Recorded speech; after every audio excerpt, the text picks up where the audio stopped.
Assalamualaikum. Salam keluarga Malaysia. Berita perdana edisi 15 November. Saya Farhatul Asyati Osman.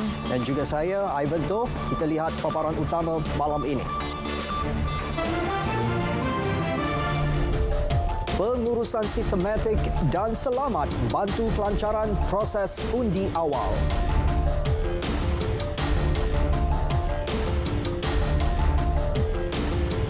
Menang PRU 15 keutamaan Barisan Nasional daripada cari gabungan bentuk kerajaan.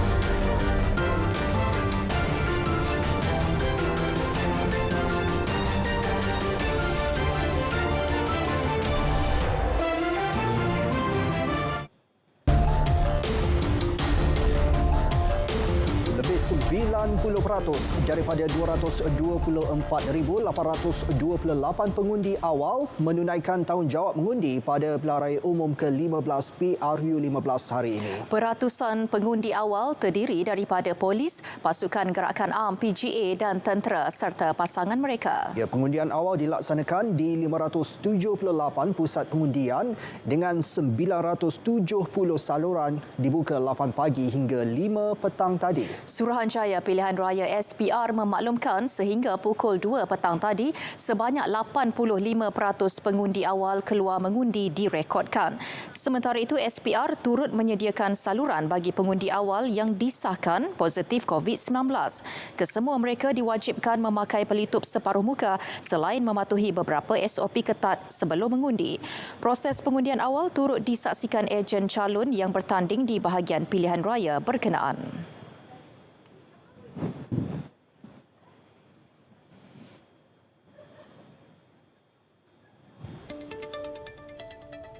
Di Pahang, 21,164 pengundi awal layak mengundi di 50 pusat pengundian dengan keseluruhan 70 saluran dibuka. Ia termasuk 6,137 pegawai dan anggota PDRM dan 15,027 pegawai dan anggota Angkatan Tentera Malaysia. Sekarang ini banyak kematangan dan banyak idealism yang dikeluarkan dan saya rasa banyak social media dan sebagainya memainkan peranan. Faktor-faktor emosi itu dapat dikurangkan sekarang. Sementara itu, seramai 11,145 pegawai dan anggota tentera dan pasangan layak mengundi awal di 26 saluran di 10 kem seluruh Johor. Ia membabitkan 7,918 tentera serta 3,227 pasangan mereka. Jumlah pengundi awal paling ramai direkodkan di kem Mahkota Keluang iaitu 4,426 Untuk tentera ni kita mengundi di 11 pusat pengundi yang terdiri daripada merangkumi 9 parlimen. Dan untuk di kem Mahkota ni kita ada 8 saluran. Dan untuk di Parlimen Keluang pula kita ada dua pusat mengundi, satu di kem Mahkota dan juga satu lagi di kem Batu Tiga yang dilaksanakan oleh 5 Regimen Askar Melayu Diraja yang dibuat di Sekolah Kebangsaan Sir Ibrahim. Di negeri Sembilan, 19,406 pegawai dan anggota polis serta tentera mengundi awal. Ketua Polis Negeri Sembilan, Deputi Komisioner Ahmad Zafir Muhammad Yusof berkata 15,048 orang merupakan pengundi tentera, manakala 4,358 pegawai dan anggota polis. 67 saluran dibuka di 37 pusat mengundi awal di seluruh negeri. Di Melaka, 10,097 tentera dan pasangan layak mengundi di 7 pusat pengundian awal melibatkan 4 daripada 6 kawasan parlimen di seluruh negeri. Ia termasuk Parlimen Masjid Tanah, Alur Gajah, Tangga Batu dan Hang Tuah Jaya. 3 pusat dibuka di kem terendah, manakala 4 lagi di Dewan Borhan, Pusat Latihan Peperangan Khusus, kem Sungai Udang, Bilik Gerakan 96 DPP, Dewan Seri Beruang Regimen 514 Askar Watania dan Bilik Pusat Latihan Palapes Universiti Teknikal Malaysia Melaka. Sementara di Terengganu, 2,483 anggota tentera dan pasangan serta 4,542 pegawai dan anggota polis serta pasangan masing-masing layak mengundi awal. 29 pusat mengundi awal di seluruh negeri Terengganu dibuka dengan 35 saluran. Di Kedah, proses mengundi awal berjalan lancar walaupun hujan turun di beberapa kawasan pada sebelah pagi. 14,674 pengundi awal layak mengundi hari ini. 6,041 merupakan pegawai dan anggota polis serta pasangan. Ketua Polis Kedah Datuk Wan Hassan Wan Ahmad berkata, daripada jumlah itu 5,900 pengundi pegawai polis dan 141 pasangan dari pasukan gerakan ARM PGA Batalion 2 Kulim. Sementara undi pos melibatkan 1,321 pengundi PDRM. Proses pengundian awal melibatkan 1,376 anggota keselamatan yang bertugas di Zon Selamat Timur Sabah, S-Zone. Termasuk pasangan mereka berjalan lancar. Ia melibatkan 5 pusat pengundian awal di Dewan Seri Mawar. Proses undi awal melibatkan kawasan P188 Lahad Datu yang terdiri daripada anggota-anggota keselamatan yang bertugas di sekitar daerah Lahad Datu berjalan lancar, selamat, aman dan terkawal. Proses pengundian awal PRU15 di seluruh negara hari ini disifatkan paling sistematik. Ketua Polis Negara Tan Sri Akrisani Abdullah Sani berkata proses mengundi berjalan dalam keadaan teratur. Setakat ini daripada laporan saya terima setakat hari ini daripada 970 saluran melibatkan 661 tempat mengundi di seluruh negara. Kita dapati bahawa suasana dalam keadaan teratur dan daripada apa yang saya terima maklum balas daripada pihak pemerhati SPR, mereka menyatakan bahawa proses pembuangan undi awal pada tahun ini merupakan antara proses yang paling sistematik dan berjalan dengan lancar. Beliau yang selesai mengundi pada pukul 10.20 pagi turut meninjau proses pengundian awal di Bukit Aman. Seramai 118,000 pegawai dan anggota PDRM layak mengundi awal bagi pilihan raya umum kali ini. Di Bukit Aman, 6,423 anggota dan pegawai PDRM mengundi awal manakala 1,511 pemilih adalah pengundi pos.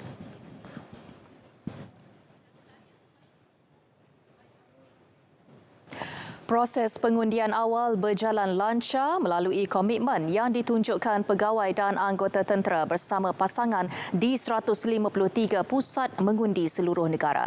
Panglima Angkatan Tentera PAT Jeneral Tan Sri Effendi Buang ketika ditemui amat berpuas hati dengan kerjasama yang ditunjukkan oleh anggota tenteranya. Pada hari ini seperti mana yang kita lihat proses pengundian awal sedang berlangsung daripada pukul 8 tadi. Saya rasa untuk pihak daripada Angkatan Tentera Malaysia respon untuk pengundian awal ni, mereka telah pun datang sejak pukul 8 tadi dan buat masa ini apa yang saya dapat laporkan peratusan mengundi daripada Angkatan Tentera amat menggalakkan. Beliau yang hadir bersama isteri mengundi awal pada pukul 10.30 pagi di saluran 1 di Sekolah Kebangsaan Desa Tun Hussein On, Kem Kementah adalah merupakan antara 10 pusat pengundian awal yang diwartakan Suruhanjaya Pilihan Raya di Kuala Lumpur. Turut melaksanakan tanggungjawab sebagai pengundi awal di sekolah itu ialah Panglima Tentera Laut Diraja Malaysia TLDM, Laksmana Tan Sri Muhammad Reza Muhammad Sani dan isteri.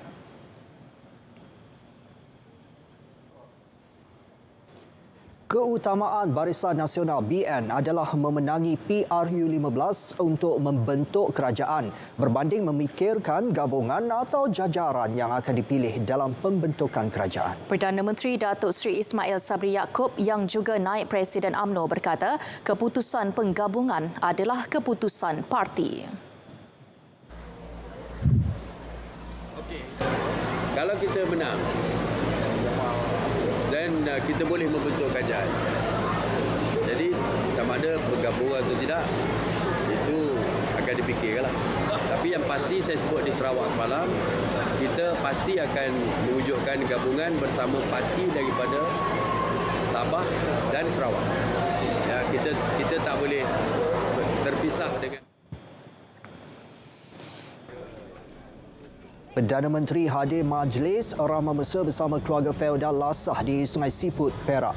Beliau berkata pelbagai andaian dimomokkan ketika ini berhubung jajaran atau gabungan bersama BN namun tidak mudah diputuskan. Dalam pada itu, Datuk Seri Ismail Sabri mahu calon-calon BN kekal fokus untuk memenangi pilihan raya di kawasan masing-masing selain mengurangkan polemik sesama parti komponen menjelang hari pengundian Sabtu ini. Berkaitan rancangan Feodal Lasah.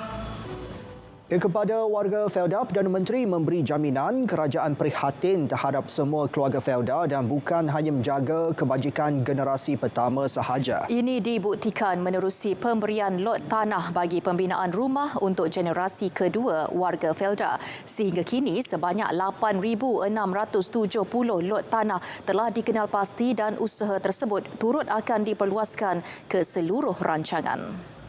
Feodal Lasah dibangunkan pada tahun. Felda beri lot ini, tidak ada bayaran kepada Felda, cuma mereka perlu membayar premium tanah. Dan premium tanah dikeluarkan oleh Kerajaan Negeri. Jadi itu terserah kepada Kerajaan Negeri, tapi saya difahamkan rendah dia punya premium.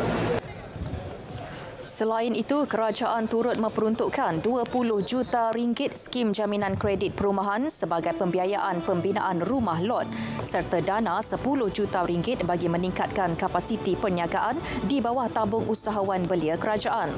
Tambah Datuk Seri Ismail Sabri, terdapat 305 juta ringgit khusus untuk belia boleh dipohon melalui institusi perbankan dan Majlis Amanah Rakyat MARA.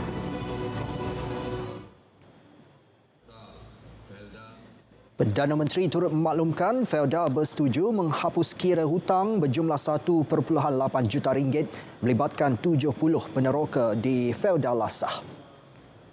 Tetapi ambil tindakan bagaimana? Selain daripada itu, saya beritahu kepada pengurus besar, jangan setakat kita selesaikan hutang tetapi ambil tindakan bagaimana nak mengelakkan ataupun untuk mengurangkan serangan gajah untuk akan datang. Kalau tidak, gajah serang lagi. Gajah serang lagi, hutang lagi.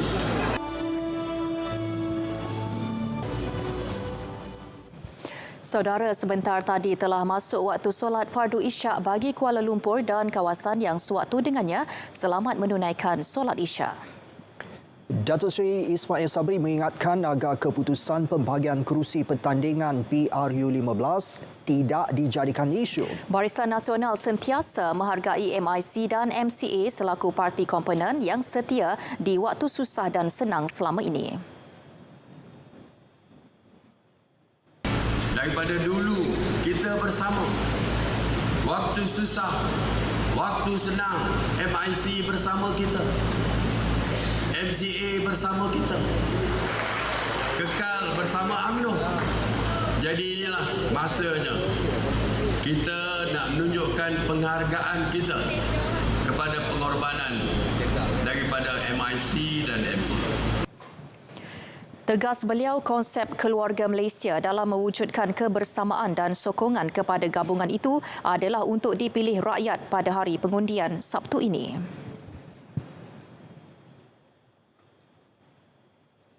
Komitmen dan keutamaan akan terus diberi dalam bantu membangunkan Sabah. Perdana Menteri Datuk Seri Ismail Sabri Yaakob berkata kerajaan persekutuan akan berusaha bersama kepimpinan Sabah mencari inisiatif melalui mesyuarat bulanan MA 63. Saya sebagai pengerusi jawatan kuasa khas MA63 yang diwakili oleh Sabah, diketuai oleh Yang Amat Berhormat Ketua Menteri. Setiap bulan kita akan membuat checklist dari segi perkara-perkara yang belum diselesaikan lagi. Jadi sedikit demi sedikitlah kita menyelesaikan. termasuk isu yang saya sebut pasal bayaran untuk hasil minyak melalui Petronas dan sebagainya. Dan rancangan masa depan pun telah pun dibincang dengan pihak negeri Sabah. Beliau menyatakan demikian selepas menghadiri Majlis Ramah Mesra Perdana Menteri bersama rakyat Libaran di Sandakan. Terdahulu ketika berucap pada majlis sama, Perdana Menteri maklumkan dalam pembentangan bajet 2023, Sabah mendapat peruntukan terbesar merangkumi peruntukan infrastruktur, kemudahan asas luar bandar, pendidikan, capaian internet serta sosioekonomi. Baris disusun, bergerak mengikut strategi. Pertempuran atas satu tujuan. Yang tewas harus berundur. Andai salah percaturan, kawan menjadi lawan. Dari yang dihormati akan dipandang sepi. Politik, jalan menegakkan kebenaran, bukan kebencian. Percaturan harus benar demi mengubah lanskap politik negara. Kini Malaysia harus dipacu menjadi aspirasi membantu rakyat dan bukan tumpuan soal kekuasaan. Undi bukan sekadar pilihan. Ia adalah tanggungjawab. Dan ini penentu. Saksikan secara langsung keputusan penuh PRU ke-15 di TV1, saluran berita RTM dan RTMK.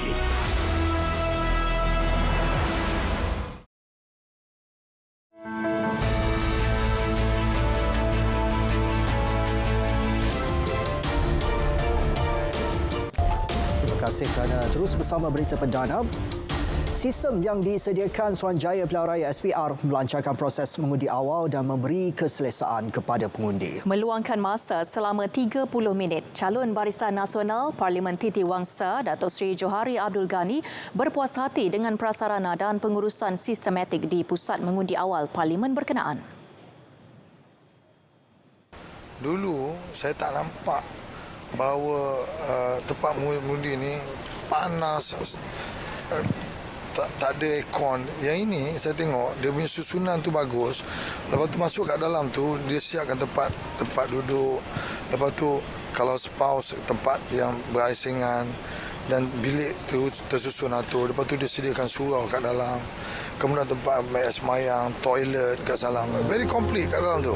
Ni saya ucap tahniah kepada SPR lah. Ya, susulan cuaca tidak menentu, calon BN Khairi Jamaluddin pula menasihati pengundi supaya keluar awal pada hari mengundi 19 November nanti. Beliau yang tiba pada pukul 11 pagi di Balai Polis Kampung Baru Subang, Sungai Buloh, turut berpuas hati dengan perjalanan undian awal hari ini. Turut senada calon Perikatan Nasional Putrajaya Datuk Dr. Razi Jidin yang menyeru agar pengundi keluar lebih awal Sabtu ini. Beliau yang meninjau proses undi awal di IPD Putrajaya turut memaklumkan kemudahan pengangkutan ke lokasi mengundi akan disediakan bagi pengundi yang memerlukan. 18 anggota tentera cedera selepas truk yang dinaiki untuk ke pusat pengundian awal terbalik dalam kejadian di Kampung Durian Daun, Rembau pagi tadi. Kesemua mereka dibawa ke Hospital Rembau dan dua daripadanya menerima rawatan di zon merah. Ketua Polis Daerah Rembau, DSP Hazri Muhammad dalam satu kenyataan berkata, kemalangan melibatkan truk Regimen 11 Kor Armor di Raja Gemas yang dalam perjalanan ke Pusasda Port Dickson membawa 24 anggota tentera bagi tujuan mengundi awal. Sementara itu, Ketua Balai Bomba dan Penyelamat BBP Kota Rembau, penolong penguasa bomba Ahmad Hafiz Mat Junoh memberitahu 18 mangsa dikejarkan ke hospital manakala 6 lagi anggota tentera menerima rawatan di lokasi kejadian.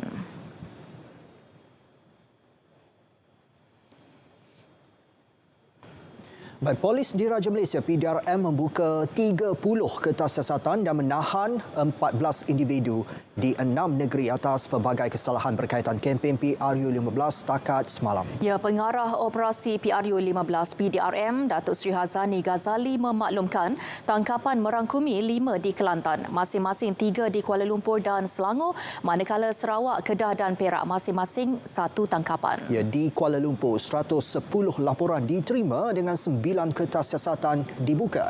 Jumlah laporan itu dijangka meningkat menjelang hari mengundi pada 19 November nanti.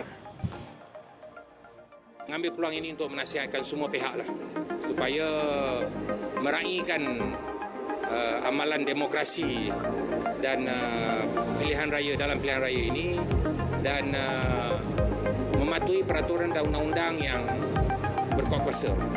Kita jangan ambil tindakan berdasarkan kepada ataupun mengambil tindakan sendiri yang melangkaui peraturan dan undang-undang yang ada.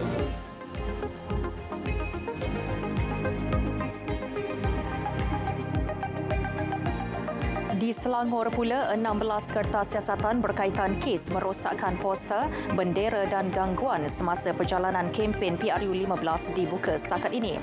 Ketua Polis Selangor, Datuk R. Junaidi Mohamad bagaimanapun berkata ia tidak melibatkan kes yang serius. Pihaknya juga akan memperketat kawalan dengan menambah anggota terutama di beberapa kawasan hotspot. Sementara itu, polis telah membuka kertas siasatan berhubung perbuatan khianat merosakkan poster parti politik selepas menerima laporan Ahad lepas. Laporan mengenai kejadian di kawasan bawah Parlimen Muar diterima pada pukul 8.30 pagi di Balai Polis Parit Jawa. Lepas, yang disiasat di bawah atas kesalahan pilihan raya, ambil tanda tangkapan. Tak ada saksi, tak ada apa. Bendera, bukan bendera, poster itu telah dirosakkan lah. Jadi kita buka di bawah dalam siasatan. Di Pulau Pinang, polis menahan 3 individu dan menerima 30 laporan berkaitan pelbagai kesalahan sepanjang tempoh kempen PRU15. Ketua Polis Datuk Muhammad Suhaili Muhammad Zain berkata, setakat ini pihaknya telah membuka 12 kertas siasatan dan 1 kertas inkuiri polis. Ketiga-tiga yang ditahan dibawa di mahkamah mengikut Seksyen 385, 323 dan 324 Kanun Kesesaan. Kes membabitkan pecah stor, koyak poster dan penafian beri wang ketika berkempen merupakan laporan diterima Ibu Pejabat Polis Daerah Kuala Muda. Ketua Polis Daerah itu ACP Zaidi Cik Hassan berkata setakat ini pihaknya menerima 3 laporan sepanjang kempen PRU15. Di Ipoh pula, kertas siasatan berhubung ucapan berunsurkan fitnah oleh calon PAS bagi kerusi Dun Gunung Semanggul Razman Zakaria telah dirujuk ke Pejabat Timbalan Pendakwa Raya TPR. Ketua Polis Perak Datuk Muhammad Yusri Hassan Basri berkata pihaknya telah melengkapkan siasatan dan kini menanti arahan selanjutnya. Pemberian cuti umum serta tol percuma kepada semua pengundi pada 18 dan 19 November ini mendapat reaksi positif rakyat. Ya, ia menunjukkan keprihatinan kerajaan membantu memudahkan urusan rakyat untuk menjalani tanggungjawab sebagai pengundi PRU15.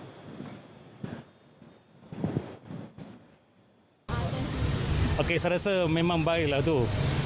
Pasal ramai dapat pergi balik ke kampung dan mengundi. Memang boleh menunjukkan hak diorang untuk menentukan satu kerajaan yang stabil. Okey, saya rasa kalau 2 cuti tu baguslah sebab yang mana duduk jauh, mereka ada masa untuk datang untuk menguruskan family sebelum pergi undi lah. Pendapat saya sangat membantulah kerananya kekangan dari segi kewangan dan masalah ekonomi yang ada sekarang ni dengan adanya tol percuma selama 2 hari itu akan membantu untuk meningkatkan persentage untuk rakyat Malaysia untuk keluar mengundi. Jadi yang tadi disarankan kata ada toll free tu bagus juga. Terima kasih kerajaan memudahkan lagi rakyat ataupun orang kita untuk datang mengundi sama ada di luar kawasan atau dalam kawasan ke. Jadi memudahkanlah supaya tol pun tak jadi jam. Jalan tak jam, memudahkan rakyat. Rasa kita alhamdulillah dah bagus.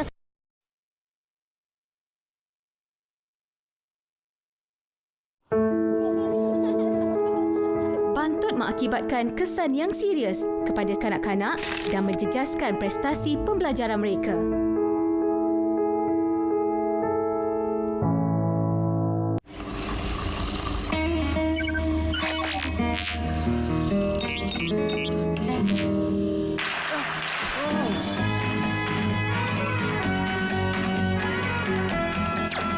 gunakan komputer untuk lebih penjimatan.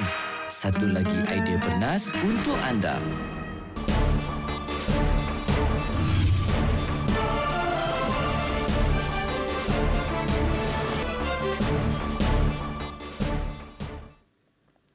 Assalamualaikum dan salam hormat kepada semua penonton. Kita mulakan informasi cuaca pada malam ini dengan melihat kepada carta angin semasa. Dapat diperhatikan ketika ini angin masih lagi bertiup dari pelbagai hala dengan kelajuan yang agak sederhana sekitar 20 hingga 30 km sejam. Oleh demikian, tiada amaran angin kencang dan laut bergelora dikeluarkan oleh jabatan kami buat masa ini. Baiklah, kita beralih pula untuk melihat tinjauan cuaca semasa pada malam ini. Dapat diperhatikan ketika ini, hujan lebat kini sedang berlaku di 1-2 tempat melibatkan kawasan di sekitar Kelantan, Terengganu, Pahang dan juga Johor. Keadaan hujan yang sedang berlaku ketika ini dijangka akan beransur pulih menjelang lewat malam nanti. Bagi tinjauan cuaca semasa di Sabah dan Sarawak pula dapat diperhatikan ketika ini, hujan kini sedang berlaku di 1-2 tempat melibatkan bahagian pedalaman di Sabah, termasuklah di sekitar bahagian Limbang dan juga Kuching. Keadaan hujan yang sedang berlaku ketika ini dijangka akan beransur pulih dalam sedikit masa lagi. Baiklah, sekian sahaja informasi cuaca pada malam ini. Sebelum berpisah, kita ikuti tinjauan cuaca bagi bandar-bandar utama di Malaysia pada esok pagi. Sekian, Assalamualaikum.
Terima kasih, Met Malaysia. 3,075 penduduk terjejas banjir ditempatkan 27 pusat pemindahan sementara di 6 negeri. Ia melibatkan negeri Kelantan, Perak, Johor, Selangor, Melaka dan Kedah.